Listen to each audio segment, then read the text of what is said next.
رجال الدين النصارى في بيت المقدس، ما الرأي؟ هؤلاء هم الذين عندهم علم الكتاب كما يقولون، ما رأيكم؟ فقالوا عندنا إجماع في كتبنا على أن المقدس ستخرج من أيدينا، وعندنا إشارات كثيرة تشير إلى أن هؤلاء هم الذين سيأخذوها، فيأخذوها بالصلح خير من أن يأخذوها بالقوة. قال فكيف نصالحهم؟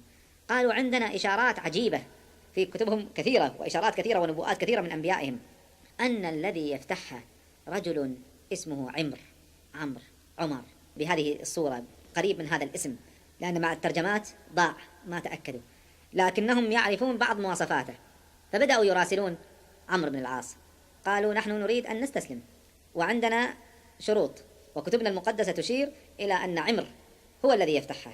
قال أنا عمرو. فبدأوا يتشاورون، قال هل هو المقصود؟ ما اسمك؟ فأرسل لهم اسمه عمرو، وعمرو تكتب عين ميم راء واو 4 حروف، وتنطق عمرو، تكتب عمرو وتنطق عمرو. فبدأوا يتشاورون، قال هذا 4 حروف، هذا ما هو؟ قالوا ما يفتحها إلا هذا في كتبنا المقدسة، نحن نستسلم لكن بشروط حتى نتأكد أنكم المقصودين، ما يفتحها إلا قائد عندكم اسمه عمرو وهو من 3 حروف. ففكر عمرو، قال عمر، فأرسل إليهم قال خليفتنا اسمه عمر. فسألوه عن وصفه وعن كذا، فأرسل إليهم ما وجدوا شيء يتناقض مع الذي عندهم. قالوا نعم نحن مستعدين أن نسلم القدس، لكن ما نسلمها إلا لعمر، غير عمر نقاتل، أما عمر فنفتحها له. أرسل عمرو بن العاص إلى أبي عبيدة، ما الرأي؟ قال الرأي أن نشاور عمر، هل نفتحها بالقوة ولا ننتظر مجيئه؟ فأرسلوا إلى عمر بن الخطاب رضي الله عنه بالخبر، خبر غريب، هؤلاء ما هم راضين يفتحوها إلا لك. فعمر رضي الله عنه بدأ يشاور الصحابة، استشار مجموعة من الصحابة وزراءه في ذلك الوقت الذين كانوا معه في المدينة، أبطال للمسلمين لكن يحتاج من يشاورهم، فكان معه علي بن أبي طالب وعثمان بن عفان رضي الله عنهما، هذين النجمين العظيمين اللذين سأتحدث عنهما إن شاء الله إن طال بنا العمر في هذه السلسلة. فأشار عليه علي بن أبي طالب بالخروج والمسير وافتتاح بيت المقدس، وهي فرصة أيضا للقاء بقادة الجيوش الإسلامية وتفقد الأمر عن قرب. أما عثمان بن عفان قال لا، الأفضل أن تبقى في المدينة، خروجك من المدينة خطر. وظل عمر بالمشاورات ثم مال إلى رأي علي رضي الله عنه، وقرر الخروج بنفسه، وعين مكانه واليا على المدينة خليفة له في المدينة علي بن أبي طالب، ذلك النجم العظيم في تاريخ الإسلام. وسار إلى الشام، وعلى مقدمته العباس بن عبد المطلب. قبل أن يذهب إلى القدس طلب أن يحدث اجتماع لجميع قادة الجيوش الإسلامية في تلك المناطق، ورأى قبل أن يذهب إلى القدس رأى أن يحدث هذا الاجتماع في منطقة تناسب الجميع، فتم الاستقرار على منطقة الجابية في هضبة الجولان التي ضيعها المسلمون كذلك للأسف في هذا الزمان. نسأل الله سبحانه وتعالى أن يعيدها وباقي بلاد المسلمين إلى حوزة الإسلام من جديد. توجه عمر بن الخطاب رضي الله عنه إلى الجابية. أول من لقيه من قادة الجيش يزيد بن أبي سفيان، ثم أبو عبيدة، ثم خالد بن الوليد، وكلهم على الخيول يلبسون الحديد الذي غنموه من أهل الروم. وحديد الروم، طريقة الروم في لبس الحديد يخلطونه بالديباج والحرير، حديد لكن مغطى بالديباج والحرير. فعمر بن الخطاب لما جاءوه أخذ الحجارة بدأ يرميهم بالحجارة ويقول: ما أسرع ما رجعتم عن رأيكم، إياي تستقبلون في هذا الزي، وإنما شبعتم منذ 2 ما صار لكم 2 شبعتم، قمتم تلبسون الحرير وتلبسون الديباج. والله لو فعلتم هذا على رأس 200 لاستبدلت بكم غيركم، لو 200 سنة مضت على الفتح وجئتموني بهذا الأمر لاستبدلت بكم غيركم. فقالوا: يا أمير المؤمنين، بدأ يهدونه، ما صبر عليهم حتى يوضحوا الأمر، كيف يأتون بمثل هذه الملابس اللامعة والفخمة؟ فقالوا له: يا أمير المؤمنين، إنها يلامعة، يعني حديد وعلينا السلاح، لكن هكذا تصنع الملابس في هذه البلاد. ثم أمر آخر، هؤلاء بملابسنا العادية لا نملأ قلوبهم رهبة، وجدنا أننا إذا لبسنا هذه الملابس يستسلمون أسرع لنا ويطلبون الصلح أسرع، فوجدنا هذا في مصلحة المسلمين. فقال: نعم إذن. وفعلا اجتمعت قادة هذه الجيوش الإسلامية في لقاء عظيم بعد انقطاع طويل زاد عن 2 لم يلتقوا فيه بعمر بن الخطاب رضي الله عنه، وتفرقوا في أرض الشام. الآن حدث هذا الاجتماع العظيم في أرض الشام، وعملوا معسكرا هناك، وبدأ عمر رضي الله عنه يتشاور مع القادة. قبل أن يصل إلى إيلياء لقيه رجل يهودي من دمشق فعرف أنه الخليفة فسلم عليه وقال له: السلام عليك يا فاروق، أنت صاحب إيلياء. إيلياء هي بيت المقدس، شرفه الله وطهره من رجس اليهود. لا والله لا ترجع حتى يفتح الله إيلياء. فكانت مؤشرا من مؤشرات هذا الفتح أن حتى اليهود يعرفون أن الذي يفتحها هو عمر بن الخطاب رضي الله عنه. وبينما هم في معسكرهم في الجابية، إذ فجأة رأى عمر بن الخطاب الناس فزعوا وكل من انطلق نحو سلاحه يأخذه ويستعد، فقال: ما شأنكم؟ فقالوا: ألا ترى الخيل والسيوف؟ فالتفت عمر فإذا قطعة من الفرسان، ما هو جيش كبير، جيش صغير يسمونه كردوس، قطعة من الخيل قادمة تلمع سيوفهم.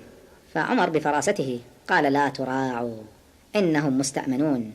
فالمسلمون استعدوا، لكن انطلقوا أرسلوا إليهم رسل فإذا هم فعلا مستأمنين، فأمنوهم فإذا هم أهل إيلياء، أهل القدس. أرسلوا وفدا لمفاوضة عمر بن الخطاب رضي الله عنه على تسليم القدس، فأعطوه رأيهم وشاورهم وشاور أصحابه، واتفق الطرفان على المصالحة، وكتب لهم أمانا صارت به القدس ملكا للمسلمين على مدى الزمان بموافقة أهل القدس وبشروط واضحة جدا أعطاها المسلمون لهؤلاء الناس ووافق عليها هؤلاء أهل القدس. بسم الله الرحمن الرحيم. هذا ما أعطى عبد الله عمر أمير المؤمنين أهل إيلياء من الأمان. أعطاهم أمانا لأنفسهم وأموالهم، إذن لا يؤخذ منهم من أموالهم إلا كما سيأتي من الشروط، لكن أموالهم لهم وأنفسهم لهم، ولكنائسهم لا تمس كنائس النصارى، وصلبانهم وسقيمها وبريئها وسائر ملتها، كل القدس لها الأمان، لا تسكن كنائسهم ولا تهدم ولا ينتقص منها ولا من حيزها أي شيء تابع لها لا يلمس، ولا من صليبهم لا تكسر صلبانهم لا تمس. انظروا التسامح الإسلامي يا شباب اليوم. بعض الشباب اليوم يأخذه الحماس ويرى أن أي تسامح مع النصارى هذا لين، كلا، هذا هو أصل من أصول الدين يفعله عمر بن الخطاب وهو خير منا جميعا وأحرص منا جميعا على الدين، ومع ذلك يتساهل ويتسامح مع الصليب. انظروا السماحة الإسلامية، انظروا الفقه الإسلامي، انظروا الفهم الذي عند الصحابة الكرام رضي الله عنهم. هكذا يعامل النصارى في بلاد المسلمين، لهم الأمان، ولدينهم الأمان، ولكنائسهم الأمان، ولصلبانهم الأمان، طبعا باستثناء جزيرة العرب التي نهى النبي صلى الله عليه وسلم أن يبقى فيها دينان. وقال عمر في خطابه لهم: ولا من شيء من أموالهم، ولا يكرهون على دينهم، ولا يضار أحد منهم، لا يؤذى أحد في دينه ولا يؤذى أحد في جسده أو في أهله أو في ماله، لا يضار أحد منهم. ثم اشترط شروطا واضحة، قال: ولا يسكن إيلياء معهم أحد من اليهود. هذا من شروط المسلمين على النصارى في فتح القدس، من شروط فتح القدس ألا يبقى فيها يهودي. انظروا وتأملوا النظر الثاقب لعمر بن الخطاب وكيف تساهل المسلمون فيما بعد بهذا الشرط، ومنه أخذوا، منه بدأ اليهود يتجمعون ويتقونون ويعملون عصاباتهم ويهجمون على المسلمين، وبدأ التحرك اليهودي في فلسطين بسبب هذا التساهل. ولا لو التزموا بشرط عمر بن الخطاب ما حدث لهم ذلك. لا يسكن إيلياء معهم أحد من اليهود، يجب أن تخلو القدس من أي يهودي. وعلى أهل إيلياء أن يعطوا الجزية كما يعطي أهل المدائن، فرض عليهم الجزية كباقي الناس. ثم شرط شرطا آخر، شرط مهم: وعليهم أن يخرجوا منها الروم.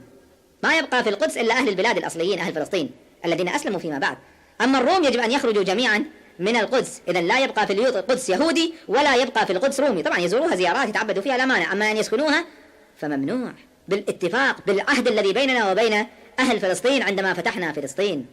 وأن يخرجوا منها اللصوص، يجب أن يتعاون أهل المدينة على طرد أي لص يعرف، فمن خرج منها يهودي رومي لص أي واحد يخرج منها فهو آمن على نفسه وماله حتى يبلغوا مأمنهم إلى أن يصلوا إلى البلاد التي يريدونها. ومن أقام منهم من بقي في المدينة فهو آمن، وعليه مثل ما على أهل إيلياء من الجزية. أي واحد يسكن القدس يدفع الجزية، غير المسلمين يدفع الجزية حتى لو كانوا من غير أهل القدس. ومن أحب من أهل إيلياء من أهل القدس أن يسير بنفسه وماله مع الروم يترك القدس ويذهب إلى الروم، ويخلي بيعهم وصلوبهم، يترك كنيسته يترك صليب، فهو آمن على نفسه وعلى بيعهم أماكن عبادتهم وصلبهم حتى يبلغوا مأمنهم. حتى لو أراد أن يأخذ صليب معه أو يبقي الصليب، هذا كله لهم الأمان. ومن كان بها من أهل الأرض فمن شاء منهم قعد وعليه مثل ما على أهل إيلياء من الجزية، ومن شاء سار مع الروم، يعني غير أهل إيلياء الأصليين أيضا يطبق عليهم نفس الأمر. ومن شاء من غير أهل القدس رجع إلى أهله، يعني المقاتلين اللي جاءوا وانضموا إلى بيت المقدس وكذا، من أراد أن يرجع إلى أهله فإنه لا يؤخذ منهم شيء حتى يحصد حصادهم لما يأتي وقت الحصاد للزروع. وعلى ما في هذا الكتاب عهد الله وذمة رسوله وذمة الخلفاء وذمة المؤمنين إذا أعطوا الذي عليهم من الجزية، ما دام يلتزمون بشروط نحن نلتزم لهم بالشروط. وتم الاتفاق في الجابية في هضبة الجولان على تسليم القدس. وطلب المسلمون الذين في الجابية من عمر طلبا غريبا، قالوا: يا أمير المؤمنين، معنا في الجابية بلال الحبشي الذي رفعه الله تعالى بالإسلام، لم ترفعه لغته ولم يرفعه لونه ولم يرفعه نسبه ولم ترفعه مناصبه ومكانته ولم يرفعه ماله، بل رفعه وجعله نجما خالدا على مدى الزمان. الإسلام العظيم رفع بلالا إلى مرتبة النجوم. جاءوا إلى عمر قالوا: يا أمير المؤمنين، معنا بلال وهو من تعرف في مكانته من النبي صلى الله عليه وسلم، ومعروف أنه كان مؤذن المصطفى عليه الصلاة والسلام. قالوا: يا أمير المؤمنين، اطلب من بلال أن يؤذن لنا، اشتقنا أن نسمع الأذان الذي كان في عهد الحبيب صلى الله عليه وسلم. ووافق عمر رضي الله عنه وجيء ببلال، فقال عمر لبلال: يا بلال، هذا يوم من أيام الله، فتح الشام، فتح بيت المقدس، هذا يوم من أيام الله، يوم عظيم، يوم فرح وسرور، هذا يوم من أيام الله، فأذن لنا يا بلال. ووافق بلال لهذه المكانة العظيمة، لهذا الشرف العظيم لذلك اليوم، لانضمام القدس إلى حوزة الإسلام. وافق بلال أن يعيد الأذان الذي كان على عهد المصطفى صلى الله عليه وسلم. وبلال لم يؤذن منذ مات النبي صلى الله عليه وسلم إلا في الجابية. وبدأ الأذان العظيم ينطلق بين تلال الجولان وهضبة الجولان، والصحابة الكرام يسمعون ويتذكرون أيام الحبيب صلى الله عليه وسلم. الله أكبر، الله أكبر، الله أكبر.